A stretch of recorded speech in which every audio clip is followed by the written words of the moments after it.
Do you feel like your child is a finicky eater?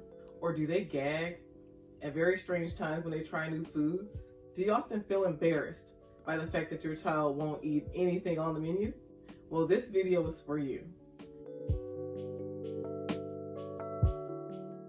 My name is Lafaya Mitchell. I'm a licensed marriage and family therapist, and I've been working with children who are hypersensitive for over 20 years. And I picked up a few little tricks here and there that I'd like to share with parents. So today I'll talk about 4 reasons why children may not want to try new foods. The reason that I'm going to go over the 4 reasons is to help you as a parent gain better understanding so that you can deal better with your child's sensitivities. When you deal better with your child's sensitivities, they'll respond in much better ways. So the number 1 reason that children are often very sensitive to different foods is they may have sensory issues. Those sensory issues can include smells, tastes, sounds even, and I know that sounds strange, but I've known some kids who, if they can hear the crunch in their ears, they hate it. It could be a variety of reasons why they may not want to try new foods based on those sensory stimuli. So be on the lookout for that. If your child says, if they give you certain hints, they say, I don't like the taste, it tastes too strong, it's too salty, and you may not agree with what it is they say, but you have to consider that there may be a sensory issue at play, especially if you know that your child tends toward not liking certain sounds, sights, and all of that. Connected to sensory issues would be sensitivity to textures. There are kids that complain that food is too slimy. They may feel that it's too mushy. And if you hear these things from your kids, take them seriously and empathize with that. Think of it as maybe it being something that you could relate to. So if a person were to pour an entire box of salt into food, you would probably gag. You would probably have a difficult time. Take what it is they're saying and relate it to something that you can understand. Because if you don't, you'll think and you'll behave as if they are just being difficult. And when you behave as if they're being difficult, they don't feel understood, and then there's a fight. So the 3rd reason that I'm going to discuss is that they may have tunnel vision about what it is they think they're supposed to eat. Sometimes there are some kids who they'll pick 1 or 2 things and they'll think, that's all I like to eat. I don't like to eat anything else, and leave me alone about it. For kids like that, then you have to understand that sometimes they just have a difficult time with things that are different. They prefer things the same way, and sometimes it's just that they don't want to end up having a bad experience. If they know that they have good experiences with the foods they're already eating, they may just want to stick with having those good experiences as opposed to taking a chance with having a bad experience. That's leading into my 4th reason. If the child has had a bad experience with a food similar to another food, and they seem to resist eating, say, all green food, then it's important to consider that they may have a difficult time with the novelty wearing off when they have a bad experience. Now, what that means is, it's like they have something happen in their lives that's kind of traumatic for them. Anything similar will cause them to steer away because they feel like when that similar thing comes on, that they're going to have the same experience. It's not a logical way of thinking, but it is just an emotional response. And there are actually lots of people out there in varying degrees that have a difficult time with the novelty wearing off.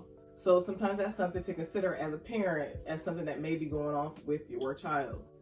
Now I'm going to discuss promoting change with finicky eaters. Your number 1 goal is to show that you're on your child's side.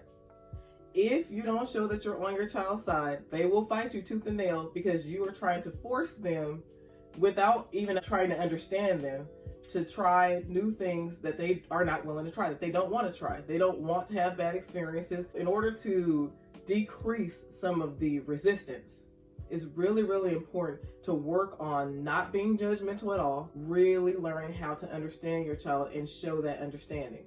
This also helps you learn how to keep your calm when they're doing things like gagging when they try different foods and you think it's absolutely ridiculous because you feel like there's nothing wrong with the food. Most parents find themselves embarrassed, upset, irritated at their child for over-exaggerating.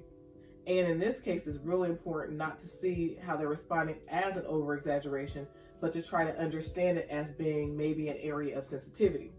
If you see it as an area of sensitivity, it'll cause you to have a better response to your child. And I mean a better response, not just externally, because lots of parents, they work on the right words to say, but they may not on the inside feel caring and loving at all. They may feel annoyed. They may feel slightly put off because this child is, again, over exaggerating.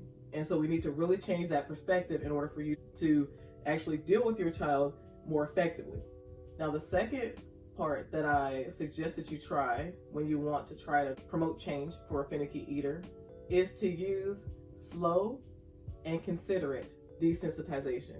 You're not trying to push off a new food on your child without first and foremost giving them maybe a little bit of warning ahead of time, because I've known some parents to be very punitive. They say, you have to eat all your vegetables, or you're not going to get dessert tonight, or you're going to sit at the table until you finish that. I have to be careful because I don't want you to feel judged as a parent. I just want you to understand that that technique really doesn't promote a feeling of safety for your child in trying new things. What it often does is it creates more of a resistance. It creates a dynamic or situation where they now emotionally, they have responses that are much stronger than they need to be in these situations. There may be some that may actually get sick trying the new food because emotionally they just feel so out of control of what they're able to put into their own bodies. And now I'm not saying you don't have them try new things because of this. I'm saying that perhaps if you try to exercise a little better understanding, then that emotional battle will decrease a bit and you can actually deal with the logical piece. And the last little note that I'd like to make when you're looking to promote change is when there are real sensory issues, when the child is truly having a strong response where they're actually throwing up or, and things like that. I want you to exercise the idea that they don't have to try every food that you think they should try. There are some that you can say, okay, you know what? Let's just let that one go and let's move on to an easier food. Because if a child is sick when they smell a food, the likelihood that they'll want to taste it is extremely low. And that would be the same for you. If you smelled a food that you did not like, the likelihood that you wanted to taste it would be very low. And I wouldn't blame you. That's all for today. Until next time, stay you and stay true.